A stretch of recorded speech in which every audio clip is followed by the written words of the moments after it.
Hello everyone, मैं सत्येंद्र सिंह आपके अपने चैनल इंडियन पीसीएस एकेडमी में बहुत बहुत स्वागत करता हूं। पिछले क्लासेस में हमने जो भी कृषि से संबंधित टॉपिक देखे वीडियोस हमने देखे या क्लासेस हमने ली हैं, उसमें अगर आपको कोई भी डाउट अगर लगता है तो आप मुझे बता सकते हैं, ओके। क्योंकि मैं ये नहीं चाहता हूँ कि कोई भी मेरे द्वारा पढ़ाया गया स्टूडेंट आपको उसके मन में कोई डाउट रहे, तो ये इसमें मेरी भी नाकामी है, ओके। तो पिछले वीडियो में हमने क्या देखा था जो संस्थान थे कृषि से संबंधित बोर्ड थे, और रबड़ की कृषि, जूट की कृषि, कपास की कृषि वो हमने देखी। उससे पहले हमने चावल की, गेहूं की, मक्का की, बाजरा की सारी हमने देखी, उसको डिटेल में पढ़ा। जितने हमसे क्वेश्चंस पूछे जाते हैं, और मैं आपको एक चीज़ और बता देता हूँ आज की वीडियो को स्टार्ट करने से पहले, इन कृषियों का जब मैं पूरी कृषि की स्टार्ट ख़त्म कराऊंगा तो मैं एक मैप के द्वारा मैं आपको कृषि बता दूंगा कि कौन से राज्य में कौन सी कृषि पाई जाती है। तो अगर आपसे पूछा जाता है तो आप बता सकते हैं, और मैं आपको यही प्रेफर करूँगा कि आप जो भी पढ़ें वो मैप के अनुसार ही पढ़ें। मिट्टियाँ पढ़ें, फसल पढ़ें, नदियाँ पढ़ें, जो भी चीज़ आप पढ़ें जिसमें आप मैप यूज़ कर सकते हैं, मैप को याद करने में आसानी होगी, तो कृपया आप उसमें मैप ही यूज़ करके पढ़ें। मैप को यूज़ करने का फ़ायदा ये होता है, जैसे हमने कोई टॉपिक पढ़ा तो उसको जल्दी याद करने का एक तो फ़ायदा है, दूसरा फ़ायदा है कि उसको हम जल्दी ही भूलते नहीं हैं, ठीक है। तो आपको मैप के अनुसार पढ़ना है और लंबे समय तक उसको याद रखने में आपको सहायता मिलेगी। तो जो हमारा ये सेशन है, यानी जो सीरीज चल रही है, वो सारे जितने भी कॉम्पिटिटिव एग्ज़ाम होते हैं जिनमें ज्योग्राफी सिलेबस में है, आप सारे स्टूडेंट की क्लास ले सकते हैं। और जो माध्यम रहेगा वो हिंदी रहेगा। जो भी इंग्लिश मीडियम के स्टूडेंट अगर हिंदी में क्लासेस लेना चाहते हैं तो ये ले सकते हैं। और इसके बेनिफिट मैं बता चुका हूँ कि मैं सारी, जैसे किसी के सामने किताब में अगर 15 क्लासेस है तो यहाँ मैं 15 की 15 क्लासेस आपको यहीं पर कराऊँगा, ठीक है, बीच में नहीं छोड़ूंगा। और दूसरा रहता है मैं इसको बहुत गहराई के हिसाब से कराता हूँ ताकि आपको मेंस और प्री के दोनों के लिए आप कहीं भटकना ना पड़े। और जैसे मैं कोई टॉपिक स्टार्ट कराता हूँ उससे पहले एमसीक्यू कराता हूँ। एमसीक्यू से क्या होता है, जैसे अगर हम अपनी खुद की टेस्ट सीरीज बनाते तो टेस्ट सीरीज कैसे बनाना है, कैसे क्वेश्चन ढूंढना है वो, और अगर आप कहीं भी कोई टेस्ट सीरीज देते हैं तो कंटेंट से कैसे क्वेश्चन हमें ढूंढना है और निकालना है, तो वो, ठीक है। तो आज जो हम पढ़ेंगे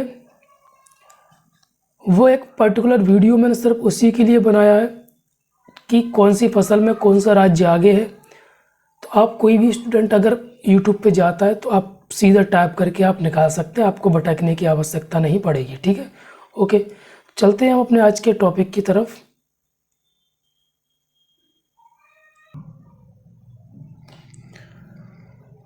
तो भारत की प्रमुख फसलों के नाम और सर्वाधिक उत्पादक राज्य, मतलब कौन सा राज्य सबसे ज़्यादा ये फसल करता है। और अगर जैसे हमारे प्री में यूपीएससी हो चाहे पीएससी हो, कोई भी हो, तो उसमें क्या पूछ लेते हैं, एक नंबर पे कौन सा राज्य है, दूसरे नंबर पे कौन सा है, तीसरे पे कौन सा है, चौथे पे कौन सा है। तो आपको ऐसे देते तो आपको ये, जैसे पहले में दे दिया आपको, पहले ऑप्शन में पहले पे पश्चिम बंगाल, दूसरे पे उत्तर प्रदेश, तीसरे पे आंध्र प्रदेश, बिहार, चावल की खेती के रूप में, तो आपको ये ऑप्शन टिक कर देना है। अगर दूसरे ऑप्शन में आपको सबसे पहले अगर मान लो बिहार दे दिया, फिर पश्चिम बंगाल दे दिया, तो हमारा ये ऑप्शन गलत हो जाएगा। तो ऐसे क्वेश्चंस वो देते हैं, तो इसीलिए ये पढ़ना बहुत ज़रूरी है। तो चावल की अगर हम कृषि की बात करें तो सबसे ज़्यादा पश्चिम बंगाल में फिर उत्तर प्रदेश में, आंध्र प्रदेश में, बिहार में, पंजाब में। अगर मैक्सिमम 5 ही राज्य आपसे पूछेगा, कहीं 2 राज्य भी पूछ लेता है, कहीं 3 राज्य भी पूछ लेता है, कहीं 4 भी पूछ लेता है। तो यहाँ पर 5 राज्य दिए गए, पहले पे, दूसरे पर, तीसरे पर, चौथे पर और 5वें पर। फिर दूसरा दिया गया गेहूँ। गेहूँ में सबसे ज़्यादा जो उत्पादक करने वाला राज्य है वो उत्तर प्रदेश है, फिर पंजाब है, फिर हरियाणा है, बिहार है, मध्य प्रदेश है और राजस्थान है। इसमें 6 राज्य दिए। 6 राज्य नहीं पूछते हैं, लगभग मैक्सिमम पूछेगा तो 5 राज्यों तक पूछेगा। फिर आता है ज्वार। ज्वार में महाराष्ट्र, कर्नाटक, मध्य प्रदेश, राजस्थान। इसको आपको ज़्यादा रटने की नहीं, 2-3 बार जैसे आप अभी पढ़ लेना, फिर 2-3 बार फिर एग्ज़ाम के कुछ पहले पढ़ लेना, आपको याद हो जाएगी। फिर बाजरा में सबसे ज़्यादा गुजरात में, फिर राजस्थान में, उत्तर प्रदेश में। वही दलहन की बात करें तो जैसे हमने जो फसल पड़ी थी दलहनी, तो उनमें सबसे पहले मैंने बताया था आपको कि मध्य प्रदेश सबसे ज़्यादा, उत्तर प्रदेश, हरियाणा, पंजाब, राजस्थान, बिहार, पश्चिम बंगाल, गुजरात और आंध्र प्रदेश। फिर तिलहन की अगर हम बात करें तो मध्य प्रदेश, गुजरात, उत्तर प्रदेश, बिहार, राजस्थान। सिर्फ आपको स्टार्टिंग के 5 राज्य याद करना, ज़्यादा राज्य याद नहीं करना। फिर जौ, उत्तर प्रदेश सबसे ज़्यादा, राजस्थान, बिहार, फिर पंजाब। गन्ना में सबसे ज़्यादा उत्तर प्रदेश। कुछ लिंक बिठाते हुए चलना नहीं। अब अगर आप रट रट के इसको याद करोगे तो याद नहीं होगा। आप अगर लिंक बिठा के चलोगे ना तो आसानी से आपको ये याद हो जाएगा। महाराष्ट्र, तमिलनाडु, कर्नाटक, बिहार और पंजाब। फिर मूंगफली में गुजरात, आंध्र प्रदेश, तमिलनाडु, कर्नाटक, महाराष्ट्र, मध्य प्रदेश। चाय सबसे ज़्यादा असम, पश्चिम बंगाल, तमिलनाडु, केरल, त्रिपुरा, कर्नाटक और हिमाचल प्रदेश।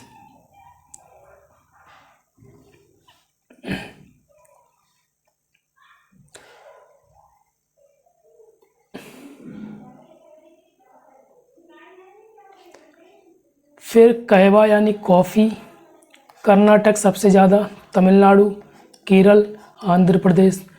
कपास, देखो आपको पूरा कंटेंट, पूरा डाटा यहाँ से मिल रहा है। इसमें समझाने का तो कुछ भी नहीं है, ना इसकी कोई ट्रिक होती है। ठीक है, रबड़, केरल, तमिलनाडु।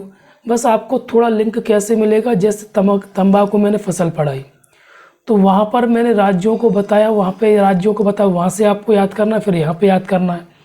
ठीक है, मैं मानता हूँ कि जैसे जो ऐसे लिस्ट में नाम होते हैं ना, उनको याद करने में थोड़ा कन्फ्यूज़न होता है और याद करने में कठिनाई भी होती है। ठीक है, तो इनको आपको याद कर लेना। और जैसे आप पढ़ते हो, प्रिंट करा के या लिख के अपने टेबल के सामने आप लगा सकते हैं।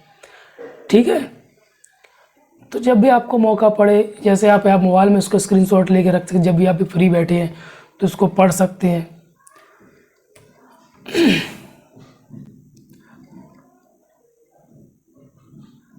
फिर जो कृषि से जुड़े कुछ तथ्य होते हैं, जैसे कोई एग्ज़ाम होता है उसमें पूछ लेते हैं, तो मैं शुरू से बात करता हूँ। भारत में कुल क्षेत्रफल का लगभग 51% भाग पर या फीसदी पर कृषि, 4% पर चारगाह यानी चरने युक्त, 21% पर वन और 24% बंजर भूमि है, जिसको बिना यूज़ के हम रख डली है हमारे यहाँ पे। ठीक है ना।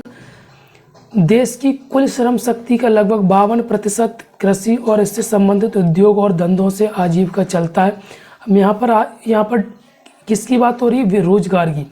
तो 52% कृषि से और कृषि से संबंधित जो भी उद्योग धंधे हैं उनसे।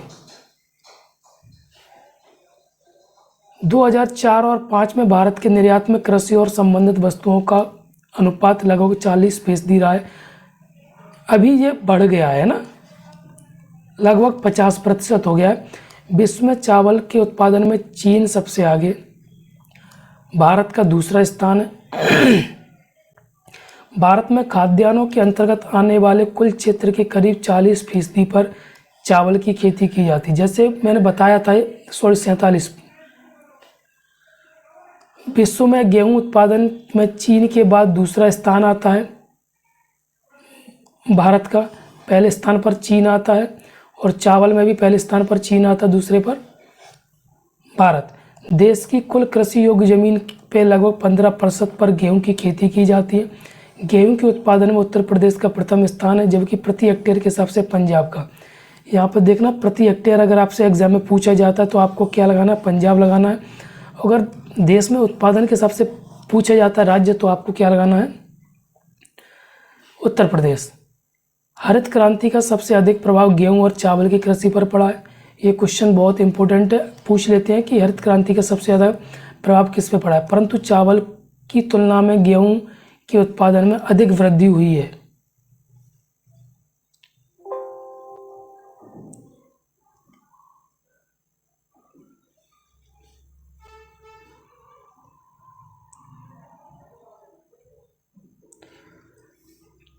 भारत में हरित क्रांति लाने का श्रेय, ये हम जब हरित क्रांति पढ़ेंगे वहाँ पे भी ये चीज़ रिपीट होगी, का श्रेय MS स्वामीनाथन को जाता है। भारत में हरित क्रांति की शुरुआत 1967 से 68 में, मतलब अगर आपसे क्वेश्चन पूछा जाता है कि 19वीं सदी के 70 के दशक के अंत में, 70 के दशक के अंत में, तो आपको क्या बोलना, अंत में, क्योंकि 1967 ये 70 का दशक चल रहा है ना, तो 70 के दशक के अंत में क्वेश्चन पूछते हैं यूपीएससी में कि हरित क्रांति की शुरुआत कब की गई थी, 70 के दशक, 19वीं सदी के 70 के दशक के अंत में की गई थी, तो अंत में की गई थी। ठीक है। प्रथम हरित क्रांति के बाद 2 क्रांतियाँ हुई थी, हरित क्रांतियाँ। पहली हरित क्रांति के बाद दूसरी हरित क्रांति की शुरुआत की गई थी 1983 से 1984 में, जिसमें अनाज उत्पादन, निवेश और किसानों को दी जाने वाली सेवाओं का विस्तार हुआ। तिलहन प्रौद्योगिकी मिशन की स्थापना 1986 में हुई। भारत विश्व में उर्वरक यानी फर्टिलाइजर, जो खाद वगैरह होता है, यूरिया वगैरह, तीसरा सबसे बड़ा उत्पादक और देश का तीसरा सबसे बड़ा उत्पादक और उपभोक्ता है। पोटासियम फर्टिलाइज़र का पूरी तरह आयात किया जाता है। जो पोटासियम फर्टिलाइज़र है उसका आयात किया जाता है 100%। इसका भारत में नहीं उत्पादन होता है। आम, केला, चीकू, खट्टे नींबू, काजू, नारियल, काली मिर्च, हल्दी के उत्पादन में भारत का पहला स्थान है। आम में, केला में, चीकू में, खट्टे नींबू में, काजू में, नारियल में, काली मिर्च में, हल्दी में भारत का स्थान पहला है। तो ये हमारा डाटा है सारा। और फलों और सब्जियों में भारत का जो स्थान है वो कौन सा है, दूसरा है। सारा डाटा यहाँ पर मैंने आपको दिया है। फिर भी अगर आपको लगता है कि कोई कमी रहेगी तो आप मुझे बता सकते हैं। मेरे हिसाब से कोई भी कमी नहीं है अभी तक कृषि में। इसके बाद कल हम वीडियो देखेंगे हरित क्रांति। हरित क्रांति का शुभारंभ यानी उसकी पृष्ठभूमि क्या थी, क्यों स्टार्ट किया गया उसको, ठीक है, और कब स्टार्ट किया गया, उसके लाभ क्या है, उसकी हानियाँ क्या है, सब हम कल के वीडियो में देखेंगे। ठीक है ना। तो आप लोगों से यही निवेदन है कि आप लोगों को ज़्यादा से ज़्यादा शेयर करना है। इसके दोहरे फ़ायदे मैं हर वीडियो में आपको बताता हूँ। एक तो मैं सारे क्लासेस आपको कराऊंगा, सारे टॉपिक आपको कराऊंगा, डीप में कराऊंगा, और दूसरा फ़ायदा ये है कि इससे मुझे मोटिवेशन मिलेगा। ठीक है ना। Okay, thank you.